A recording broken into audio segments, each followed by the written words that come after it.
Good morning and welcome to the Grim. I'm your host, Kristin. On today's episode, we'll be opening the gate and entering Old Church Cemetery, located in Cobh, Ireland. The aroma of coffee mingles in the air. The gates stand open. Step carefully. It's time to descend into the hauntings of history. Heading to the southern coast of Ireland on this episode of The Grim, we open a gate into a historic and beautiful burial ground that refuses to rest quietly. This is Old Church Cemetery, a place haunted not by legend alone, but by an unusual and restless community of permanent residents. An Irish boxer, an army surgeon, an Arctic explorer, and the dead recovered from a historic maritime catastrophe. For a cemetery so densely packed with extraordinary lives and violent endings, it's almost a wonder how rarely Old Church is spoken of at all. The cemetery keeps its quiet vigil above the harbor town of Cobh, a name many visitors hesitate over at first glance. Spelled like Cobb with an H, yet softly spoken as Cove, it becomes endearing almost as soon as it's learned. Below the graves, the town clings to Ireland's southern coast in steep painted tiers, rows of bright houses stacked against the sky, slipping toward one of the largest natural harbors in the world. From this height, the water glimmers like polished slate, and the living move far below, while the dead, above it all, remain perfectly still. Cove is forever associated with the world's most famous ocean liner, the Titanic. It was the ship's last port of call. But the maritime tragedy bound Old Church is a different one entirely and far quieter. When visitors step through its gates, it becomes immediately clear this is not merely an old cemetery, it's ancient. The ground itself reaches back into Ireland's Celtic past. Traces of that older world still surface in the stone, carved symbols, weathered crosses, and markers shaped by shifting belief systems and centuries of changing faith. The cemetery records in silence how the living learn to mourn their dead under new gods, new rules, and new grief. Ireland, though, has a way of making the air feel thinner, closer to whatever waits beyond the veil. Perhaps it's the endless green pressed against cold stone. Perhaps it's the weight of history stacked layer upon layer beneath your feet. But the headstones of Old Church, also known locally as Cove Cemetery, have witnessed far more than they're willing to confess. And today we're listening for what those stones themselves can no longer say. History traces this burial ground back to Ireland's early Celtic and Christian past, long before written parish records could pin its true beginning to a single date. No one can say how many people lie beneath the sloping grass. The dead here are layered, not counted. At the center of the ground stand the ruins of St. Colman's Old Cathedral, a 19th century church built on land that had already been sacred for centuries. Long before stone walls rose here, a church is believed to have existed on this site as part of the Celtic Church, before the arrival of the Normans and before Ireland's religious fractures hardened into borders of faith. This place survived conquest, but it didn't survive victory. In 1581, during the brutal collapse of the Desmond Rebellion, Thomas Butler, 10th Earl of Ormond, and English forces marked their triumph over Gerald Fitzgerald, 15th Earl of Desmond, by burning the church that stood here to the ground. The fire was not simply military, it was symbolic, a message written in ash. In 1694, a Protestant church was raised directly upon the surviving walls of the old Catholic structure and remained a place of worship until 1815, when a new church, St. Mary's Church Cove, opened nearby. After that, the old building was abandoned, left to weather, left to hollow, left to become a ruin inside its own graveyard. The cemetery wraps tightly around those broken walls, spreading outward toward the slopes of the great island Cork Harbour, and has come to be regarded as one of the most cosmopolitan burial grounds in Ireland. Men and women of different nations, different races, different faiths. Many of them were seafarers, sailors whose final voyage ended not at home but here, overlooking the harbor they had once trusted. For centuries, burial within a church or beneath a carved memorial was reserved for wealth and status. Ordinary people were laid to rest in soil with nothing more than a mound of earth or a fragile wooden marker, names surrendered quickly to weather and rot. By the late 17th century, the merchant class began to claim what had once been reserved for the powerful: stone, memory, visibility. The oldest surviving headstone in Old Church Cemetery dates back to 1698. Most now are worn smooth, letters dissolved into lynching, names collapsed into shadow.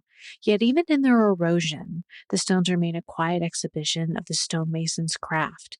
Delicate borders, fading emblems, and patient chiseling that had once tried to argue with death itself. The ruins at the center belong to an older cathedral. The skyline above belongs to a newer one. High above the town now rises St. Colman's Cathedral Cove, built to replace the fallen church below. Together, the two structures, one towering, one broken, watch over the same dead. And between them, among the slanting, thinning headstones, Old Church keeps what history burned, what time erased, and what the harbor quietly delivered back to the land. One catastrophe the harbor helped return to land was the sinking of the Lusitania, and the work of Old Church Cemetery would echo the same grim duty once carried out across the Atlantic at Fairview Lawn Cemetery. But the story of the Lusitania is not the story of the Titanic. Their shadows resemble one another only at first glance. Crafted in 1906 as a Royal Mail ship and built to carry 2,198 souls, the ship would briefly be crowned the world's largest passenger liner, a title that would be surrendered only 3 months later to her sister ship, Mauretania. Beneath the polish and prestige, however, Lusitania was never meant to be only a civilian marvel. She was designed as an auxiliary cruiser, a merchant vessel equipped with guns. This permitted her special privileges to fly the blue ensign, meaning she was a Royal Navy Reserve merchant vessel. In wartime, she would not just carry letters and luxury, she would become part of Britain's fleet. Her architecture would betray that future. All vital machinery was buried below the waterline, hidden where shells and torpedoes would have had a harder time to reach it. Her hull was clad in high tensile steel, hardened for violence no passenger brochure would ever mention. 13 watertight compartments divided her body into sealed chambers, a promise of survival written in rivets and bulkheads. And above all, quite literally, the living were placed higher than usual. To make room for what lay beneath her, designers added a fourth level of passenger accommodation. The result was a vessel of an unusual height, a towering silhouette on the sea, her decks lifted skyward because of her true purpose that slept below the surface. A ship built to carry comfort, a ship prepared quietly and carefully for war. Before the night the sea claimed her, Lusitania had already crossed the Atlantic 201 times from the Cunard Line, faithfully running the familiar passage between Liverpool and New York City. She knew the way, so well in fact that disaster must have felt impossible. The war makes liar of routine. When the First World War broke out across Europe in 1914, Lusitania briefly hovered on the edge of military use. Classified as the Royal Naval Reserve merchant cruiser, then quietly released again when the cost proved too great. She remained what she had always been in the public eye, a civilian liner, unarmed, uncommissioned, a vessel of comfort and speed. Still fear followed her wake. On her first eastbound crossing after war had been declared, her famous profile was erased beneath a coat of navy gray, an attempt to dull her beauty, to make her harder to recognize, harder to choose. But the disguise didn't last. By 1915, her white superstructure had returned, her name once again shining in gilt, her funnels painted proudly in Cunard red. She was visible again and almost luminous. At sea, the old rules still pretended to matter. Under cruiser law, unarmed ships were meant to be warned before attacked. In the early months of the war, many submarines still observed that fragile courtesy, but as the conflict deepened, so did the silence before the strike. In February of 1915, Germany declared the waters surrounding Great Britain and Ireland a war zone. Allied ships it warned would be sunk without notice. The objections of the United States changed little. America was not yet in the war, not yet in the position to restrain what had already been set loose beneath the waves. In a gesture meant to signal neutrality and perhaps safety, Lusitania raised the American ensign, but it didn't shield her. It only complicated the story she was about to become.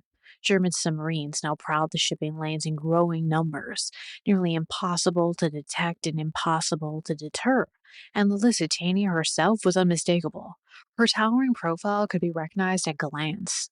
Many believed she could never have entered British waters without protection. 2 escort ships were assigned to her, a third ordered to patrol nearby. But a simple failure of communication unraveled the plan, and so she went on alone.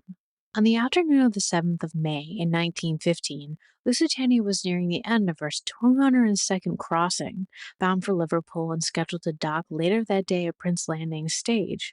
There were 1,264 passengers on board, 3 stowaways, and a crew of 693. In total, 1,960 people.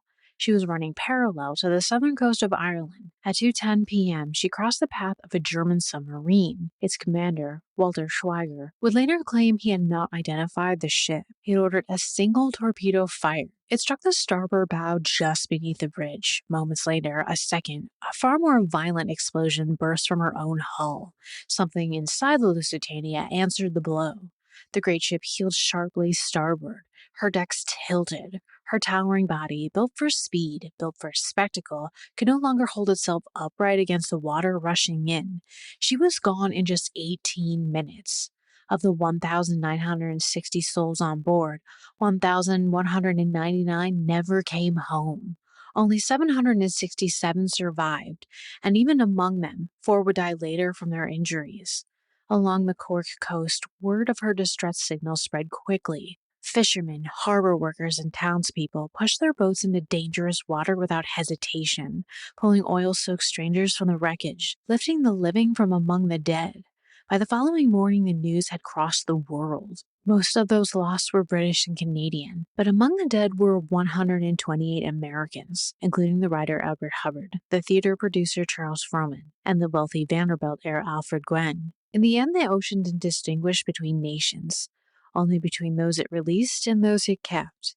And the sinking didn't end in the water. It detonated across the world. Outrage rippled through Britain and the wider empire and surged just as fiercely through the United States. Grief quickly turned to accusation, and accusation into justification. The very next day, an unofficial German spokesman, Bernard Dunberg, declared that the Lusitania had carried contraband of war and had been classified as an auxiliary cruiser, making her, in Germany's view, a lawful target no matter who was on board. Germany, he said, bore no responsibility for the dead. Warnings had been issued. War zones had been declared. The rules, he insisted, had already been written. Behind that public line stood the steady influence of Alfred von Tirpitz, who urged Berlin to harden its message, not only for foreign governments, but for its own people. And yet years earlier, another powerful voice had already hinted at the uneasy truth beneath Lusitania's elegant skin. In 1913, Winston Churchill had announced that the liner could be converted into a warship, indistinguishable in status and control from vessels of war should conflict break out, if it ever happened. But the cargo told a more complicated story. After the sinking, the New York Times published the ship's military freight in stark detail. Millions of rifle cartridges, shell casings, and fuses, all quietly listed on her manifest. Connors' assistant manager, Herman Winter, denied that the ship carried munitions as such, while admitting that small arms ammunition had been transported aboard the Lusitania for years. In Britain, this was not something the press could safely discuss. In America, it was impossible to ignore. The deeper wound, however, was not only that the Lusitania carried, but how she died. Public anger in the United States fixed itself on a single devastating point: the belief that passengers had been denied any real chance of escape, that an unarmed ship had been struck without warning. That international law, meant to protect the defenseless at sea, had been simply disregarded. Inside Germany, the tone was very different. Some newspapers celebrated the sinking as a triumph. The gulf between the two worlds widened at every headline. In Washington, the disaster fractured the government itself. President Woodrow Wilson wanted, above all, to keep the war from consuming the world. His Secretary of State, William Jennings Bryan, urged restraint, arguing privately that the ships carrying contraband should have never been allowed to carry civilians at all. But Wilson's legal advisor, Robert Lansing, pressed a harder line. What mattered, Lansing insisted, was simple. The ship was unarmed, she had been attacked without warning, and nothing could excuse the violation of what he called the principle of law and humanity. Wilson chose Lansing's path. He demanded a German apology, compensation for American victims, and a promise that such a catastrophe would never happen again. Bryan resigned, Lansing replacing him. In Germany, the sinking had already become part of a much larger design.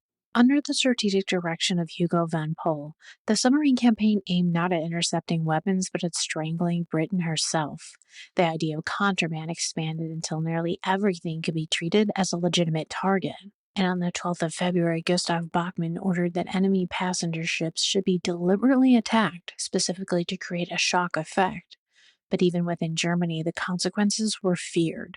Secret orders soon followed, quietly reversing those instructions. Unrestricted attacks on ocean liners were to stop. Tirpitz and Bachmann both offered their resignations. The Kaiser, William II at the time, refused them. The sea, however, didn't grow quieter. Other passenger ships would follow the Lusitania into danger, including the SS Orduna and the RMS Hesperian. By September of 1915, Germany formally restricted attacks again, limiting them to confirmed British vessels and forbidding strikes on passenger liners. But the restraint wouldn't last. In January 1917, unrestricted submarine warfare returned, and with it the final unraveling. On the 6th of April in 1917, the United States declared war on Germany. Long after the wreck itself had settled into the darkness, the dead still shaped the world above the waves.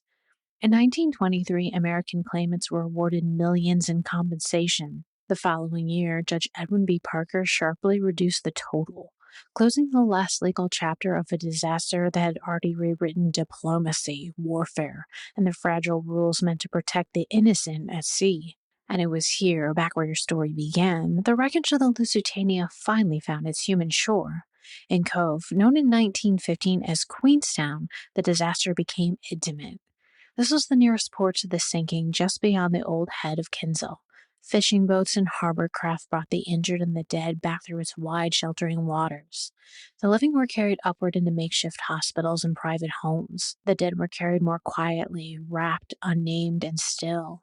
Many were never recovered at all. The town, hoping to give peace to those lost and closure to families, held a funeral procession of the lost souls to Old Church. Buried in 3 mass graves and a scattering of individual ones, the grounds hold roughly between 169 and nearly 200 victims of the sinking. Many were never identified. Their names, like their final moments, were taken by the sea before anyone could write them down. In the town itself, the Lusitania Peace Memorial stands in quiet witness. Designed by Jerome Connor, it rises from Casement Square, an angel of peace suspended above 2 fishermen, forever frozen in the moment of rescue, forever reaching toward what the water almost refused to give back. Inside the Cobh Museum, small, fragile remnants remain, personal objects recovered from rescue tugs and private hands. Ordinary things. A final proof that the passengers were not headlines first, but people. More than 1,100 of the nearly 2,000 on board were lost when the ship vanished in just 18 minutes. But in Cobh, the story doesn't end with a sinking. It ends with doors opening, with boats turning toward wreckage, and with the hillside cemetery filling slowly, until the harbor town itself became one of Lusitania's last and most faithful witnesses. A century later, the sea was asked, gently this time, to remember. On the 3rd of May in 2015, a small commemorative fleet shipped out from the Isle of Man. Among those remembered were 7 Manx fishermen, ordinary men in an ordinary working boat, who in 1915 had pulled 150 survivors from the water after the Lusitania went down. For their quiet, stubborn bravery, they were awarded medals. 2 of those medals now rest in the Leafs Museum in the harbor town of Peel. Small circles of metal carrying the weight of one terrible afternoon at sea. 4 days later, on the 7th of May in 2015, the exact 100th anniversary of the sinking, the remembrance widened.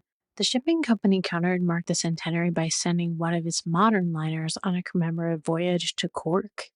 No wreckage rose from the water. No cries followed the wake.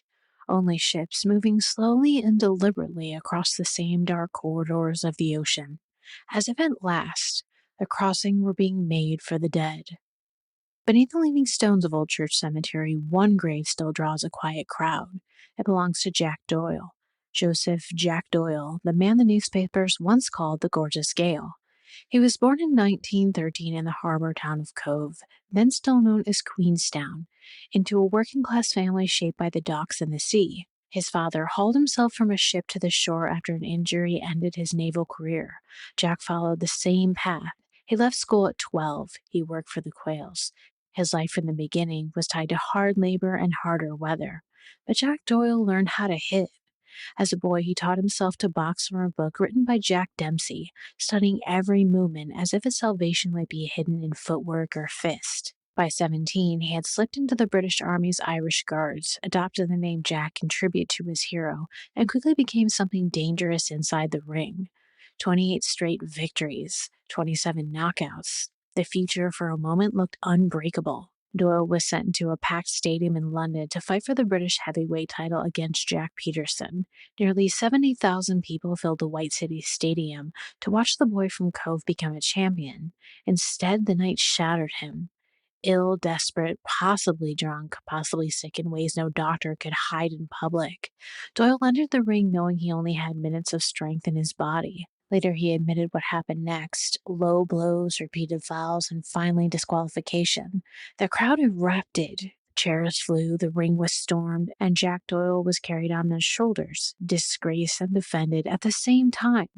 It was the first collapse of many. The authorities suspended him, the press turned uncertain, and Doyle, who had learned how to fight, never learned how to stop. For a brief, glittering moment, he tried to escape the ring. He sang. A trained tenor, Doyle recorded sentimental Irish ballads and sold out theaters in Dublin and Cork. He acted in films. He crossed the Atlantic chasing cinema and applause in America. Hollywood welcomed him not as a craftsman, but as a spectacle. Here he married actress Judith Allen, and the marriage burned fast and brightly, but it collapsed just as loudly. Doyle drifted back into boxing because the world still paid him to fall. In New York, he returned to the ring at Madison Square Garden, facing Buddy Bear in a fight that soaked in tabloid drama and borrowed fame. Facing Buddy Bear in a fight soaked in tabloid drama and borrowed fame, he was knocked out in the first round. The pattern hardened: brief wins, public humiliation, fights shaped more by spectacle than skill. By the late 1930s, Jack Doyle was no longer fighting opponents. He was fighting the damage already done to his own body. Still, celebrity followed him like a stubborn shadow. In 1938, he married again, this time to actress and dancer Movita Castaneda. She had just appeared opposite Clark Gable in one of Hollywood's grand productions. Together they toured, sang, and sold an image of romance and resilience. Behind the curtain, the reality was far darker. Doyle drank heavily, and according to later accounts, his marriage was marked by violence. On Christmas Day in 1944, the illusion finally ruptured. Movita left him after a brutal domestic assault ended her pregnancy. Years later, she would go on to marry Marlon Brando. Jack Doyle, though, kept falling. He was in prison more than once. He drifted between pubs and courtrooms. And when boxing finally refused to take him back, he stepped into another ring entirely.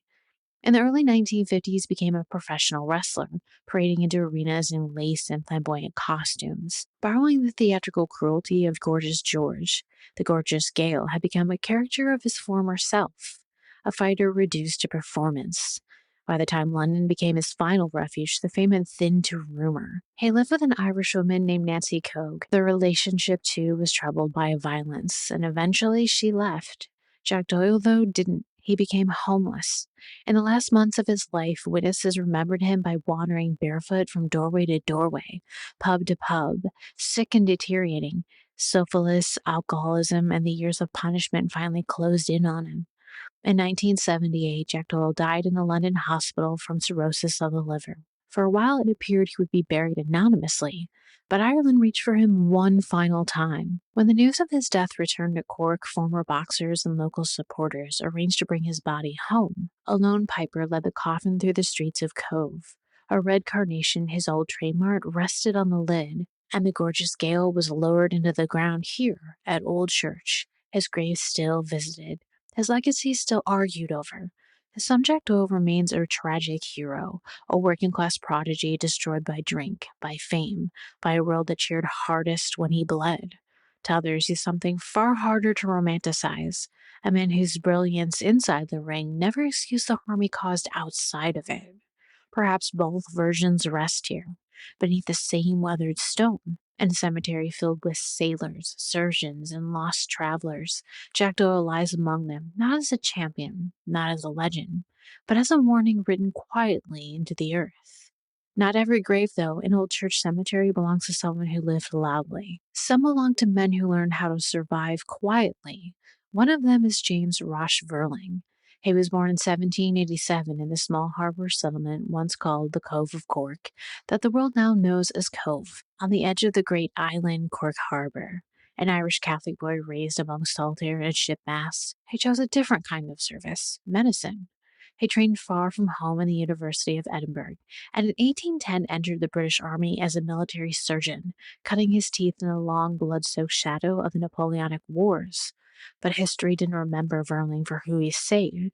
It remembered him for who he was sent to watch. After the fall of Napoleon Bonaparte, the defeated emperor was exiled to the isolated Atlantic prison of St. Helena. The British authorities feared illness, martyrdom, and secrets.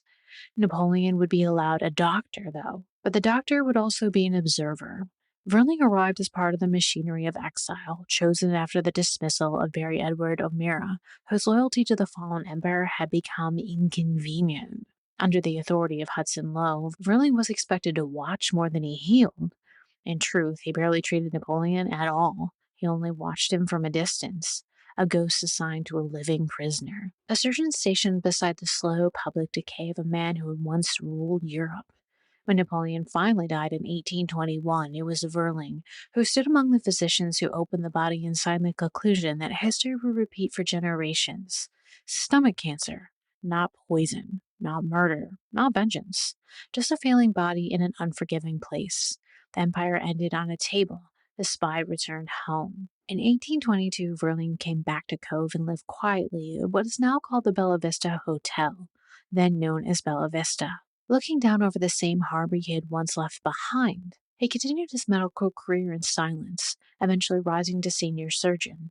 No medals, no monuments, no dramatic flair for an ending chapter, only the weight of what he had witnessed. James Rosh Verling died on New Year's Day in 1858, and he now rests here, beneath the slanted stones of Old Church, not as a hero, not as a villain, but as one of history's quieter instruments, the man assigned to watch an emperor fade. Cove's permanent residents, however, within aren't just surgeons, sailors, or victims. One resident is a man who vanished into the cold, Robert Ford. Born in 1875 in the quiet countryside of County Cork, in the parish near Bandon, far from ice, far from silence, far from the end of the world, he grew up Protestant, rural, and ordinary. Nothing in that small beginning suggested Antarctica. At 16, he joined the Royal Navy, and slowly, rank by rank, he learned how to survive in places designed to break men. In 1910, already 35 years old and serving as a petty officer, Ford volunteered for one of the most dangerous scientific ventures of the age, the British Antarctic Expedition. The world would soon know it as the Terra Nova Expedition. It was commanded by Robert Falcon Scott. Ford wasn't alone among the Irish on the ice. He traveled south alongside fellow countrymen Tom Crean and Patrick Keown, men whose names would be tied forever to one of history's most merciless frontiers. They landed on the frozen edge of Ross Island and began the slow, grinding work of exploration, hauling supplies, laying depots, charting unknown ground, and pushing outward from the fragile safety of their base. Ford became a sledge master, responsible not only for dogs and equipment, but for whether a party lived long enough to return. During the Western Geological Journey of 1911, led by Griffin Taylor, Ford helped explore the barren reaches of Victorian land and the polar plateau. The cold wasn't poetic. It was mechanical, relentless. Temperatures plunged to levels that stripped skin of feeling and thought from the mind. Somewhere out on that frozen waste, Robert Ford's hands were destroyed by frostbite. By early 1912, the damage had become so severe that Scott himself ordered him back to the ship. His hands were saved. The rest of the expedition wasn't. When Scott and his polar party pushed onward toward the South Pole, Ford was already gone, sent away on the Terra Nova, carried north toward survival. Scott later wrote that there was no one who could replace him.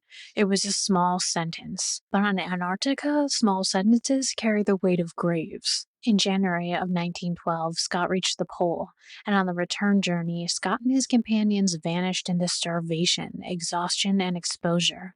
By the time the world learned what had happened, the dead had already lain in the ice for 8 months. Robert Ford lived because the cold reached him first.